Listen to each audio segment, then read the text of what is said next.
আসসালামু আলাইকুম। রুয়াল খান, যুক্তরাষ্ট্র, নিউ ইয়র্ক। নিউ ইয়র্কের সেন্ট্রাল পার্কে আসার পরে মনে হলো আমি যেন সুইজারল্যান্ডে চলে এসেছি।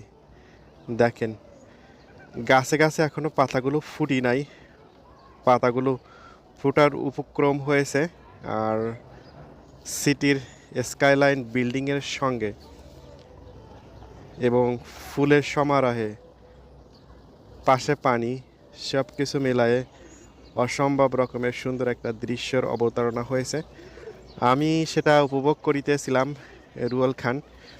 ভাবলাম হোয়াই নট আপনাদেরকেও দেখাই। তো খুবই সুন্দর লাগতেছে। আপনারাও কিন্তু চলে আসতে পারেন সেন্ট্রাল পার্কে, তবে অবশ্যই সুন্দর একটা দিন দেখে আসবেন, অনেক ভালো লাগবে। তো আপনার ভালো লাগলে অবশ্যই ভিডিওটা শেয়ার করে দেন, অন্যদেরকে দেখার সুযোগ করে দেন। সবাই ভালো থাকবেন, সুন্দর থাকবেন, সুস্থ থাকবেন। সবাইকে নিউ ইয়র্ক থেকে টাটা, বাই বাই।